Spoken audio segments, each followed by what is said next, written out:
Welcome to Pallavi TV. Congress అధికారంలోకి వచ్చి ఏడాది పూర్తి చేసుకుంది. ఈ ఏడాది సందర్భంగా ఏం హామీలు ఇచ్చింది, ఎట్లాంటి పథకాలు అమలు చేసింది, కాంగ్రెస్ ఏడాది పాలన ఎట్లుంది అని మనతో మాట్లాడడానికి ప్రస్తుతం మనం కామారెడ్డి జిల్లాలో ఉన్నాం. కామారెడ్డి టౌన్ ప్రెసిడెంట్ భరత్ కుమార్ గారు మనతో ఉన్నారు. ఆయనతో మాట్లాడి తెలుసుకుందాం అభిప్రాయం ఏమిటండి. నమస్తేనా. నమస్తే. ఎట్లుందన్న కాంగ్రెస్ ఏడాది పాలన ఎట్లున్నది? ఎట్లున్నది? 6 అబద్ధాలు, 66 మోసాలు, దోపిడీలు, 100 డ్రామాలు. హైడ్రా పేరు మీద డ్రామా. అమాయకులను బలి చేసి వాళ్ళు కలెక్షన్ డ్రామాకి తెరదీసినారు.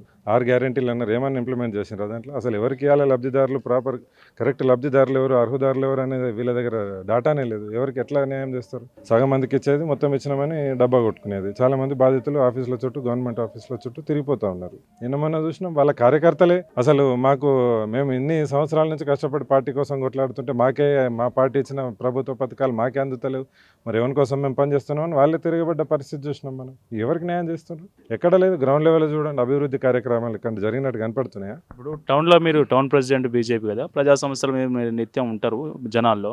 ఇప్పుడు ఉచిత కరెంట్ కానీ, గ్యాస్ కానీ, ఇంటింటికి 2500 మహిళలకు కానీ ఇట్లాంటివి ఏమైనా మన టౌన్లో అమలు అవుతున్నాయన్నా మీరు చూస్తున్నారా? కరెంటు పథకాల కంటే ఉచిత మాటల పథకాలు అని చెప్పచ్చు వీటిని. ఉచిత నోటికి మాట చెప్పడానికి అయితే ఏం ఖర్చు కాదు కదా గవర్నమెంట్కి. అట్లా నోటికి వచ్చిన ప్రతి మాటను ఉచితమని చెప్తున్నారు. నేను ఒకటి చెప్తున్నా కదా, బేసిక్ పాయింట్. అసలు సిసలు అర్హులు ఎవరనే డాటా గవర్నమెంట్ దగ్గర ఉందా? ఉంటే ఇప్పటి వరకు ఒక స్కీమ్, అట్లీస్ట్ ఒక స్కీమ్ అయినా పూర్తి స్థాయిలో ప్రజలకు, అర్హులైన వాళ్ళకు ఒక స్కీమ్ 100% ఒక్కళ్ళు మాకు రాలేదని చెప్పకుండా మొత్తం ఈ స్కీమ్ ఇంప్లిమెంట్ చేసిన 100% అని గ్యారెంటీ చెప్పమనండి. ఒక్క స్కీమ్ కూడా లేదు. అట్లా వీళ్ళు ఏ మొహం పెట్టుకొని 6 గ్యారెంటీలు ఇంకా పబ్లిక్లకు చెప్తున్నారు? రుణమాఫీ చేయలే, ఇల్లు కట్టేయలే, బోనస్ ఇస్తామన్నారు 500, అది ఇవ్వలే. ఏం చేశారు అసలు? ఇవ్వండి చెప్పడం కంటే ఇచ్చింది ఏముందని? ఏమి ఇవ్వలే. ప్రజలను మోసం చేశారు. చేతగాని పనులన్నీ మేము ఇది చేస్తామని తోటరాముని కథలు చెప్పి ప్రభుత్వం అధికారంలోకి వచ్చింది. అంతకుముందున్న ప్రభుత్వ వ్యతిరేకతని వీళ్ళు క్యాచ్ చేసుకోవడంలో 100% సక్సెస్ అయినారని చెప్పొచ్చు. గాలి మాటలు చెప్పి టైంపాస్ చేస్తున్నారు. గవర్నమెంట్ ఇప్పుడు మున్సిపల్ రన్ చేసే పరిస్థితి లేదు. జీతాలు ఇస్తలేరు గవర్నమెంట్ ఎంప్లాయీస్, స్టాఫ్కి. అధ్వానంగా పరిస్థితి ఉన్నది. ఒకరోజు శానిటేషన్కి స్పెషల్ ప్రోగ్రామ్ పెట్టింది లేదు. అంతకుముందు కనీసం శానిటేషన్ డ్రైవ్కి 15 days ప్రోగ్రామ్ పెట్టి ఏదైనా కొంత ఫండ్ అన్న రిలీజ్ చేసేది. ఈసారి అది కూడా లేదు. అసలు ఏం డెవలప్మెంట్ వర్కే లేదంటున్నాయి కదా కామారెడ్డిలో. వీళ్ళు వచ్చిన తర్వాత ఏది మా వార్డులలో స్ట్రీట్ లైట్లు పెట్టిన పాపన వాళ్ళు, మేము మంచిగా 50 స్ట్రీట్ లైట్లు ఆర్డర్ పెట్టుకొని మేము పెట్టుకున్నాం.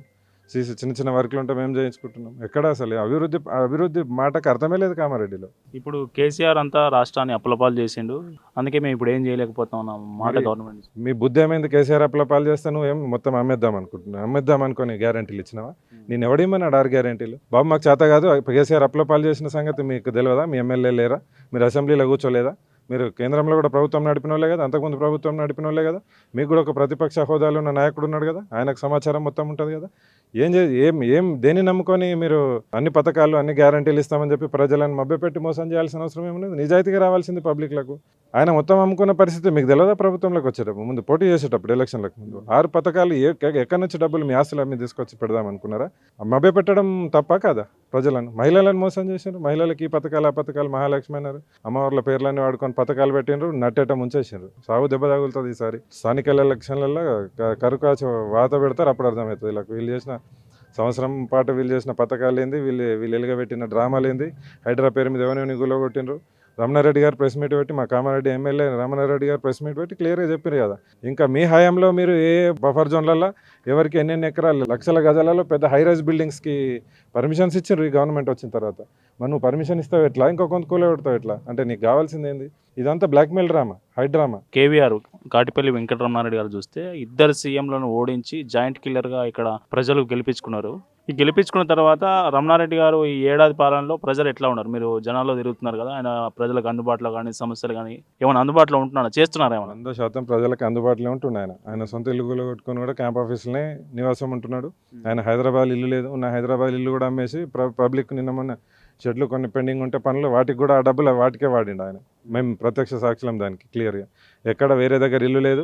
కామారెడ్డి వదిలిపోతే ఆయన ఉండడానికి అసలు ఆయన వేరే అవకాశమే లేదు. ఏదైనా పని ఉంటే హైదరాబాద్ ఎటైనా వెళ్ళి రావడమే తప్ప ఇక్కడే అందుబాటులో ఉంటుండు. లేని పరిస్థితులలో కూడా ప్రజల సమస్యలు నిర్లక్ష్యానికి గురి కావద్దన్న ఒక ఉద్దేశంతోనే కంప్లైంట్ బాక్సెస్ అనేవి మొత్తం కాన్స్టిట్యున్సీ పరంగా పెట్టడం జరిగింది.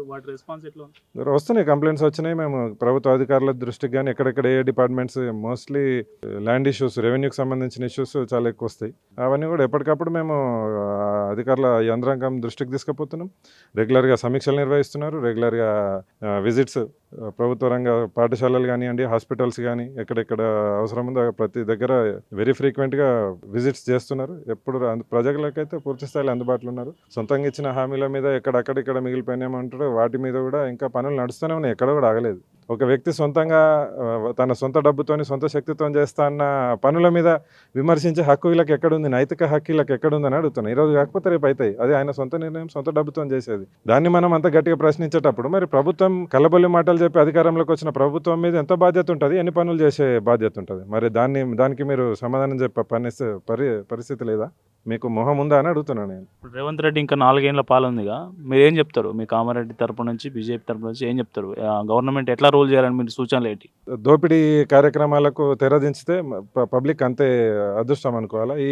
వచ్చే 4 సంవత్సరాల కాలంలో వీళ్ళు ఏదో వెలుగబెట్టేసి రాష్ట్రాన్ని అభివృద్ధి పథంలో తీసుకుపోతారని మేమైతే అంత నమ్మకంగా లేము.